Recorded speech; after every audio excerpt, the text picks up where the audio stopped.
Well, hello everybody and welcome to another episode of Usually Fixing and what else? Bodging? No, tinkering, that's the one. Because we don't do bodge jobs in this channel, we do proper jobs. And if I can't do it, then I farm it out. But actually, I don't think I farmed any work out hardly at all. I mean, apart from these being done professionally, I don't think I can recall a time where I've needed a professional since starting this YouTube channel. Obviously, the exception of bodywork and paintwork for the Mark 1 Focus, but apart from that, absolutely nothing.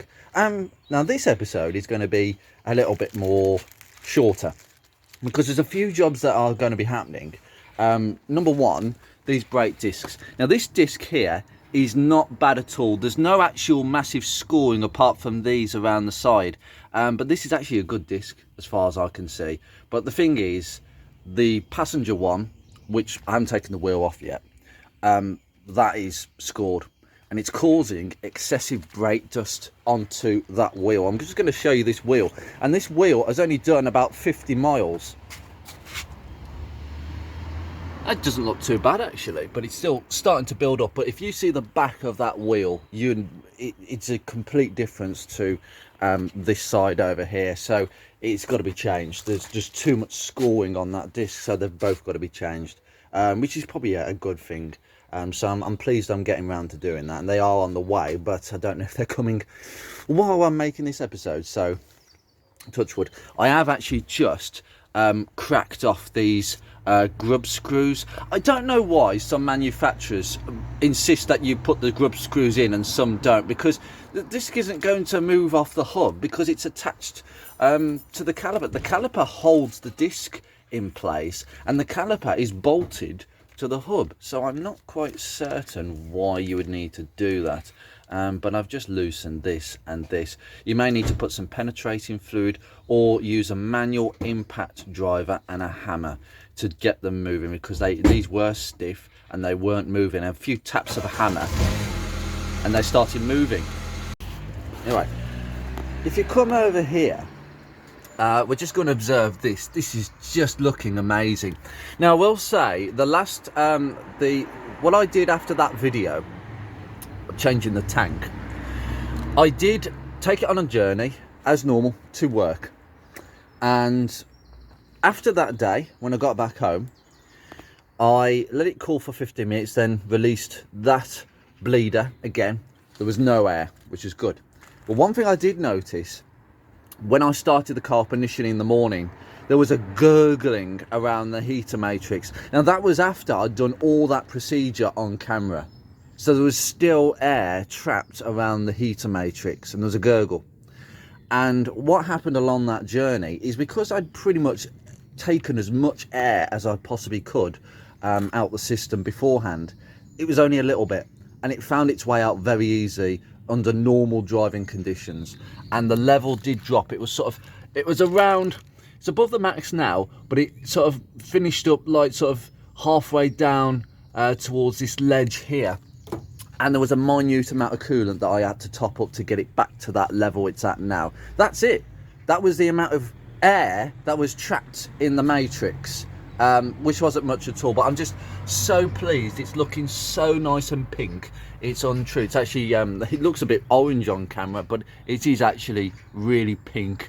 And I've looked inside and there's no oily residue as far as I can see at the moment, which is brilliant. It means that the multiple OAT coolant change and the speed flush, the rad flush, has actually done its job and removed as much oily sediment as possible from the system, which is fantastic. And that is exactly what you want. And now the cooling system is in top tip condition.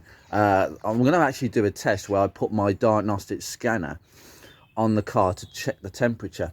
I'm really lucky actually that this is a Mark II, because I believe only the Mark IIs and a certain of a few earlier rovers pre-Petron can actually be used. I say pre-Petron, but mainly the MEMS 3.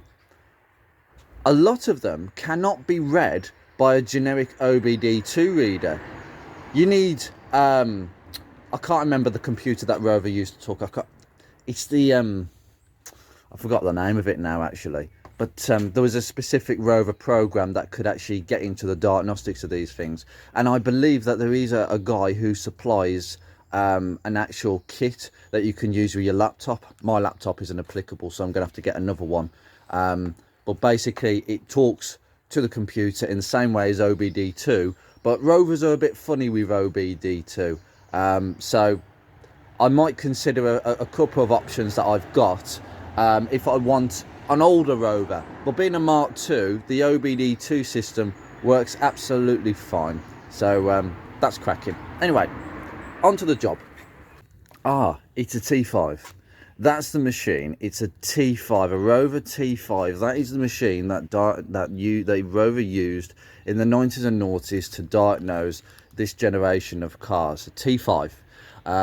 I think a few people have got these machines. There was certainly a few people at the Pride of Longbridge who have these machines and can do diagnosis, which is really handy. But there is a couple of other options. You've got people that have created little diagnostic computers of their own based on the T5, or very close to the capabilities of a T5. I will definitely look into that if I buy another Rover. But with a Mark II, you can get away with an OBD2 scanner. I think very much so. My scanner can actually read quite a lot. There are some things I don't think it can read, but I reckon about 80% of the stuff I can read on this, including like things like the temperature, you know. Anyway, we need to get on to this job, and it is this ball joint here. Now, what I would say is we're not replacing the arm, because there's nothing wrong with that ball joint. There's nothing wrong with those inner bushes up there, because they can go a little bit. But the dust covers are not very good. Now, the one on the passenger side, again, I'll come to this side later. It's actually got a hole in it, as you saw in the last episode. This one, I think he's starting to go the same way. Now, I'm hoping that the ball joint dust covers that I've got are going to fit. I really do hope they're going to fit, because otherwise I'm in trouble. So anyway, let's get this nut off and this split pin. I'll just move this split pin all the way around actually. There we go. Get it through the hook and just pull. Just give it a bit of a wiggle. God, it wants to be stubborn today. It's because it's slightly twisted, that's why. I'll just get some needle pliers and just pull.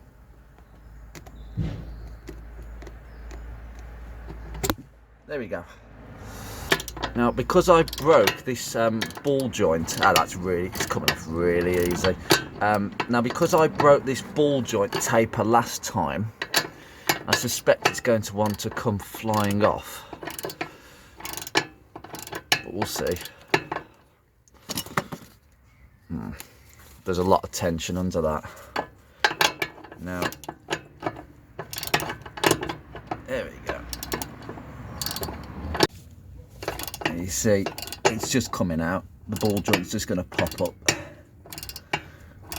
Just keep an eye on where the nut goes, because the nut can go flying. And last time I did this, it did go flying. I actually turned the camera off and thought, where's the nut gone? It wasn't in the socket. It went flying about 50 meters to my left.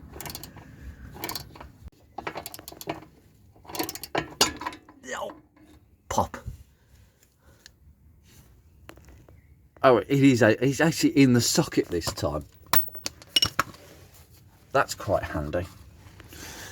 Right. Now, to put this back on later, you have to jack up the bottom of the hub, but it's not a big deal. But there's just no movement in those bushes, and it feels really tight.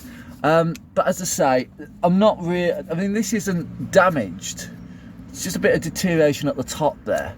But I am going to try and remove this now.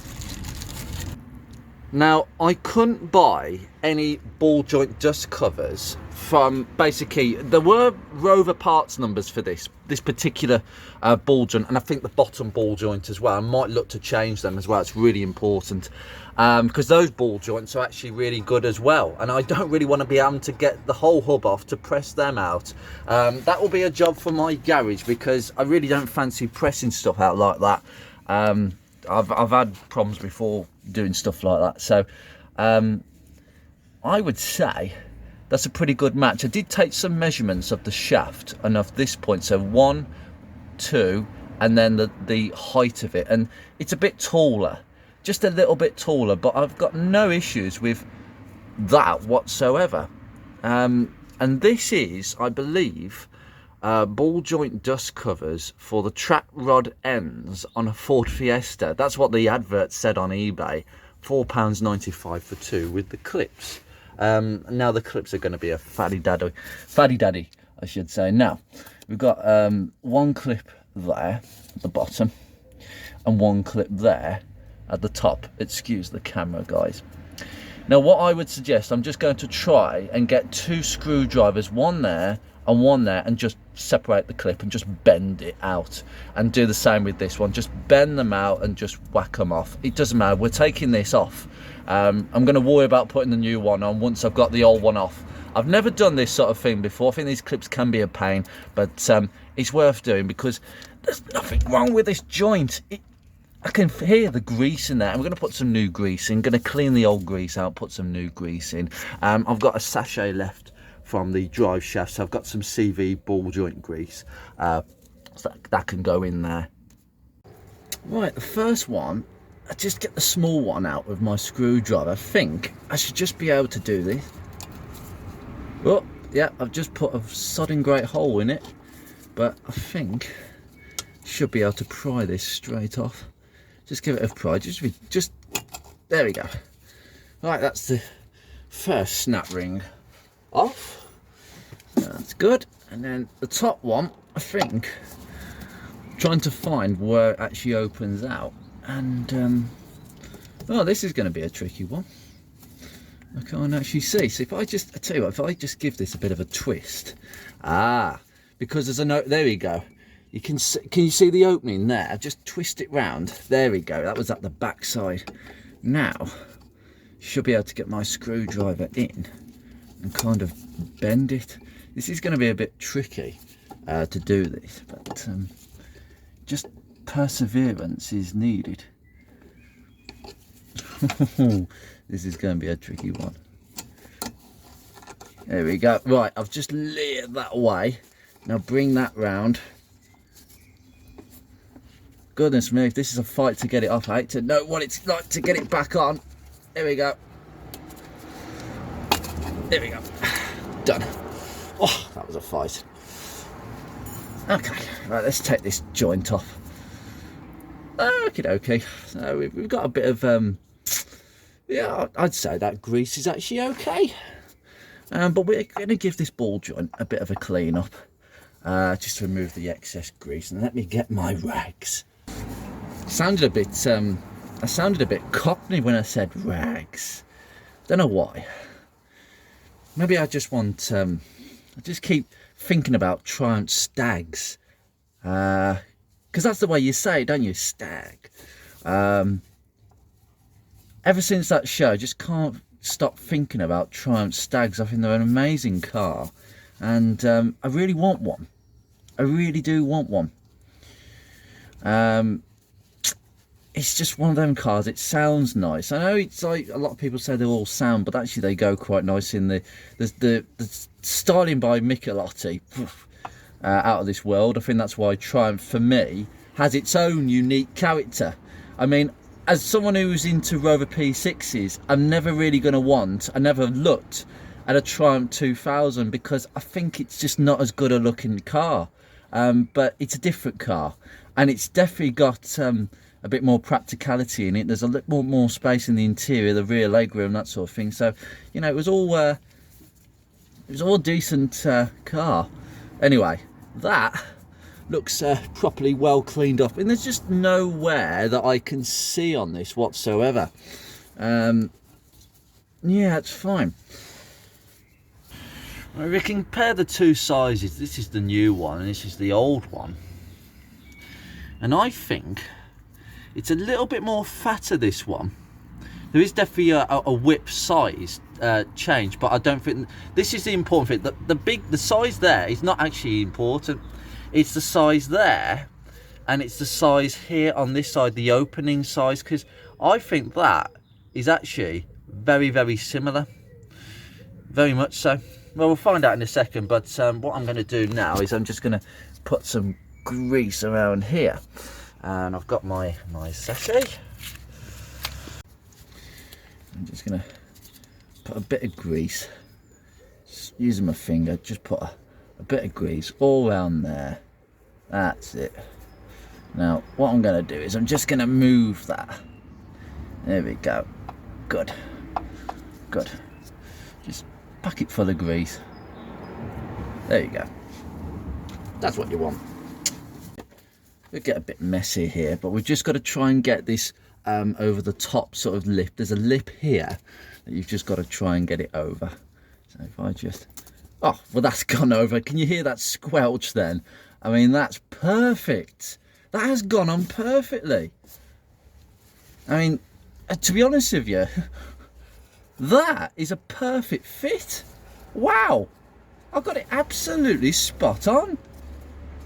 I mean, I was expecting a slight compromise here, but no, that's gone on absolutely fine.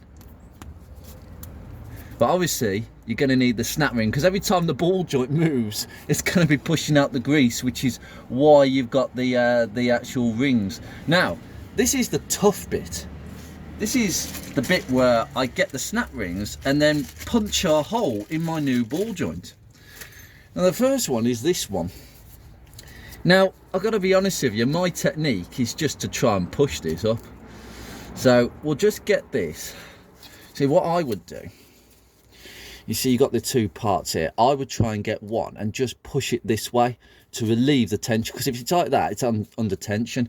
So if I just get this and just pull it sideways while pulling up, that might be enough to just get it to go over. Just be patient with this, because this is needed. So I've got both sides. Open it out like that with your fingers.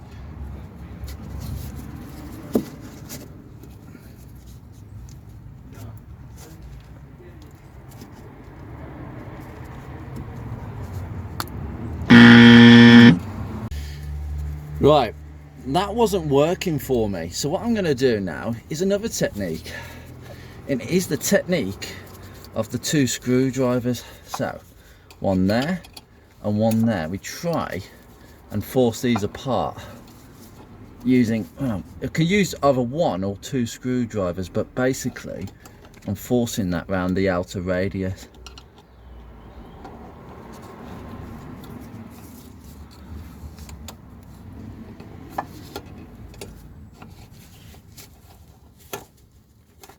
Go, go, go, go, go, go.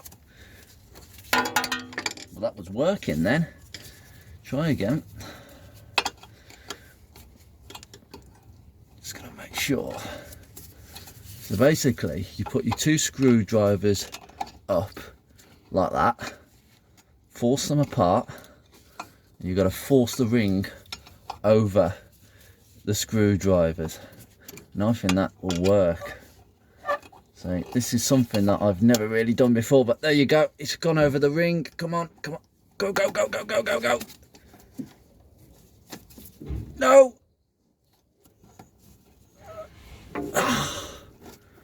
Right. Done. Okay. Think it's not quite gone on as well as I thought. Yeah, that's gone on. Good. Woo! Goodness me. That took a while. But yeah, that's...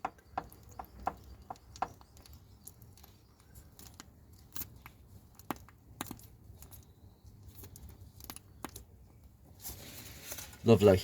Perfect. So basically you saw what I did there, 2 screwdrivers, get in between and force it up, and that's what you do. Whew, what a pain. Right, now the bottom snap ring. Now what I've done is I've just stretched it a little bit, because what I'll do, I'll crimp it when it's in place. And I think that's the technique with the bottom one. So just try and get it in this groove. If it won't go in, I suggest you either get some circlip pliers or just nose ring pliers and just give it a bit of a stretch, okay? And we can always crimp it when it's in place, because it can get pretty fiddly. So what you do is put a screwdriver in there, and this is where it gets a bit funny. Go on. Seems to have slipped again.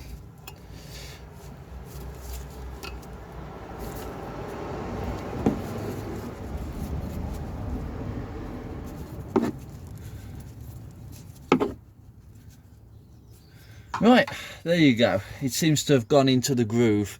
Now, what I'm going to do is reverse the process a bit and just snap it in. There we go. Just bring the two together, just like that. See those little ends there? Just where my finger is? Just give it a good old push, and that's it. That is in. That is nice and true, and that is in. Brilliant. Just clean up and yeah, just inspect it. We've got full movement and there's no grease getting out, and that's what you want. You want these circlips to stop grease getting out and obviously contaminants in. Without this you wouldn't have as much protection. But there you go, that is a brand new dust cover fitted. It is always the rubber that perishes, but if the joints are good, this is what you need to do. Now I just need to put the suspension back. Go.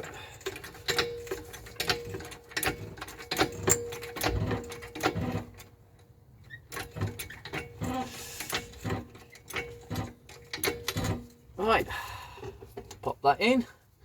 Right, just pop it in. You need it kind of like that far away, really. It's all jacked up and compressed. Just push it in, and obviously the boot is going to squash a little bit, because it is a little bit longer than the original, but still it's what you want to see. And just want to touch this up. Now, to be honest with you, again, like I said before, I can't really torque this up properly, because quite frankly I can't get a torque wrench in. So my idea is to just tighten it up. I mean, it's 39 Newton meters, and for me that is tight, but it's not overly tight. Just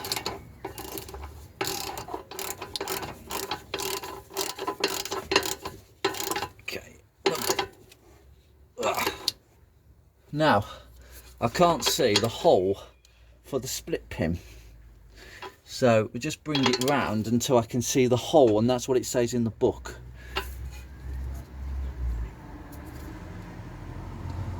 Right, split pin, where's that split pin gone? Done. Split pin in, bend the split pin, and yes, I did use this split pin before, but it's relatively new. It's not old, it's not rusty, so it's perfectly safe. So just put it in, split it, and then there you go. That is nice and secured, and that now is one ball joint done. Floor, there you go. Bring that out. Perfect, done. That is one dust cover done and dusted. Okay, that split pin is now in place. That is now tightened quite a lot, and it's been turned to the next hole. It says that in the book, 39 Newton meters, and then turn to the next hole so you can put the split pin through. Now the truth is, a lot of these kits now, they would do away with that castle nut. A lot of them don't come with a shaft with a hole for the split pin. You just get a kit with a solid shaft and a nylon locking nut, which is what people use. People do not use castle nuts and split pins no more. They use nylon locking nuts. Anyway, for the sake of an arm, that is absolutely fine for what, £2.20 a side. That's a cheap bit of work, and hopefully that'll be protected for many more years with fresh grease. And that's the way you look after your ball joints. Ball joints could live indefinitely with the grease, but because of the state of the roads in the UK, it's obviously not the case. Now I'm going to be now doing the other side. Now the sun, I will tell you, it's kind of moving this way, so I'm hoping to get to that side before I get the full burn of sun. We are getting some quite nice weather at the moment, but it's not particularly great for working on my car. So I'm going to cut to that side and just show you a couple of shots, but really that's it. So if you've got the same problem, which you probably will have at this age, that's what you do. I'll put a link in the description to where I actually got these dust covers. So, you know, £4.40 I believe off a Ford Fiesta, and it fits perfectly fine. I think the same could be used for the track rod ends if your track rod end dust covers are deteriorated, but you can also replace them. There are some things that I would just replace, but there's nothing wrong with these wishbones. So, you know, I'm not faffing around changing all of this, and then obviously if I change all the wishbones, ideally you want to get it trapped. But anyway, right, cross over to the other side now. Now I just want to show you something with this. This is a manual impact driver. You must have one of these in your toolkit if you are a serious car DIYist, because electric impact tools actually do more damage. They actually spin too fast, and quite frankly I don't trust them. I have got one, but if you see with these grub screws, just for the argument's sake, I can't budge that. But if I get a hammer and tap the back of this, so basically I'll just move you a little bit here. So we've got the correct screwdriver bit, we've got a hammer, and the way this works is manually you just tap the back of this. So literally you turn as if you're twisting this way, obviously to release the bolt, to loosen it lefty loosey, and keep tapping. There we go, and it's not, oh look at that, look at that, there we go. So I know that these are loose, so this is a really top tip. Again, this one, oh actually I can move this manually. Oh, that was interesting. I've not even touched this. I mean, these grub screws, I just don't understand why they put these in the discs. But anyway, these discs are going to be changed. This one is dreadful. Look at it, you can see on the camera how scored it is. I mean, some people said just give it a bit of time, but I don't think so. I think this is too much, to be honest with you. It's going to have to be changed, and there is a fair amount of lip, and it got to be honest with you, the back discs are okay, but they're the back discs. The front ones are the ones you use most of the time, so I just want to get these changed since everything else has been changed as well, and it is awfully dusty around here. There's brake dusters everywhere.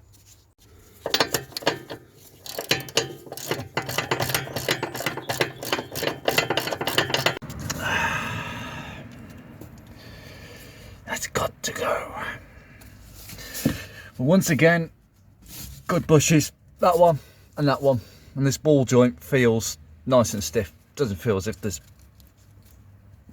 anything to be concerned about on this one, so I'm going to just butcher this out as best as I can.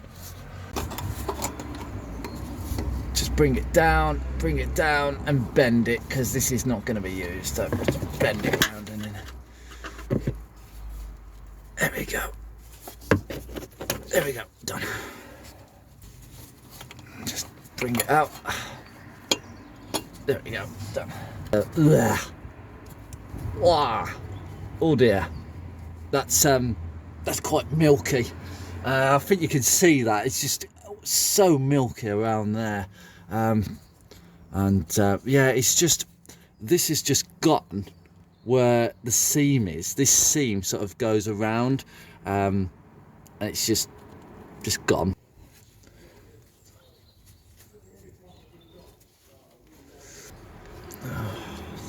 Just pack it all in.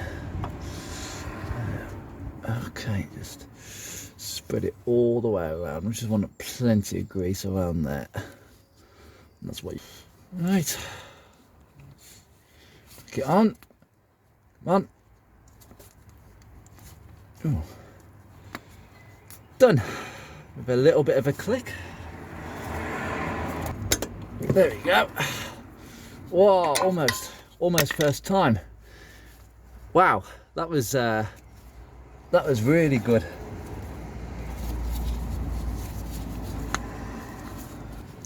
Pull this out a bit.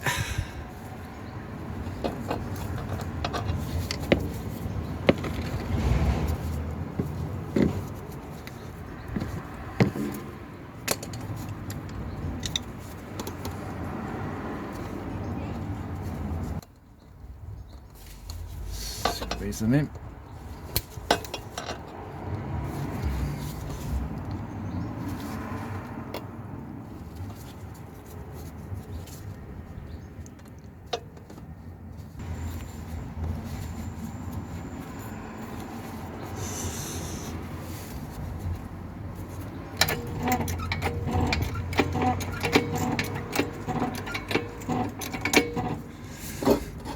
Okay. There we go. Okay.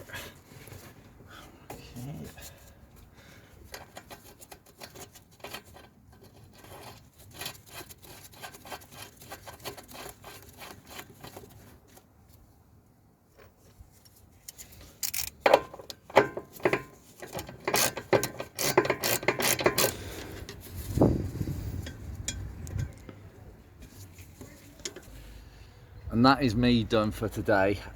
This has just been a little niggly little job that I've had to sort out since I discovered that one of the dust covers was a little bit holed, and you can't leave it like that because, you know, for the cost of, you know, £4.40 for 2 dust covers, one on each side, that is far cheaper than buying complete new wishbones for £30 because the ball joints have gone, because water's got in for too long. So there is a reason why on the MOT that a dust cover deteriorated, ripped, etc. Would almost fail the MOT in many circumstances, because ball joints do fail after being exposed to dirt and moisture, etc, etc. Anyway, I'm going to get in because it's a beautiful day and I have got a lot of things to be doing, and quite frankly working on my car, which I enjoy, but it's not what I want to be doing today. Anyway, you take care guys, I will see you very soon.